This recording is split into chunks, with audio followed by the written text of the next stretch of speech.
Assalamualaikum warahmatullahi wabarakatuh. Aplikasi Kitab Suci Aceh di Google Play Store kembali menghebohkan dan meresahkan masyarakat Aceh. Penelusuran dari tim channel YouTube Nagan Project New, aplikasi tersebut masih bisa diinstal, dan telah diinstal oleh 10.000 lebih. Kepala Dinas Syariat Islam Aceh Dr. EMK Alidar, SAGM HAM, saat dikonfirmasi Kamis tanggal 13 Oktober tahun 2022 mengatakan pihaknya akan berkoordinasi dengan Dinas Komunikasi Informatika dan Persandian Aceh. Persis sama dengan judi online, ditutup pemerintah yang satu muncul lagi lainnya. Kami akan koordinasikan dengan Dinas Infokom, kata Alidar. Sebelumnya, aplikasi tersebut pernah menghebohkan masyarakat Aceh pada Juni tahun 2020 yang lalu. Atas hadirnya aplikasi Kitab Suci Aceh di Google Play Store tersebut, mayoritas masyarakat Aceh mendesak pemerintah agar mengambil tindakan keras atas aplikasi yang sangat mengganggu kenyamanan masyarakat Aceh tersebut.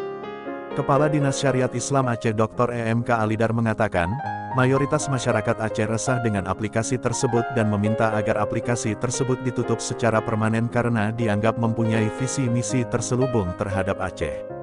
Kita sudah koordinasi dengan pimpinan dan hasilnya pemerintah Aceh langsung melakukan protes keras melalui surat resmi dan langsung melayangkan protes secara online pada Google. Tidak lama setelah itu pihak Google langsung menutup aplikasi Kitab Suci Aceh dan sampai hari ini tidak bisa dibuka lagi, kata Alidar. EMK Alidar melanjutkan, saya sempat mendownload aplikasi tersebut sebelum ditutup.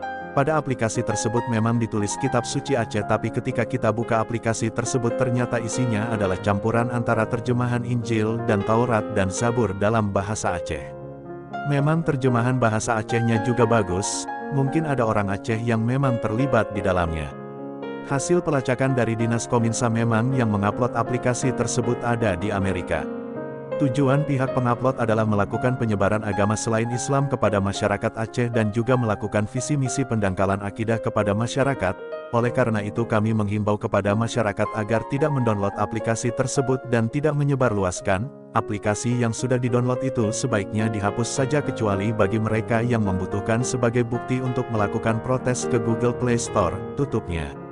Semoga kita semua terhindar dari hal-hal yang merusak akidah. Amin ya rabbal alamin.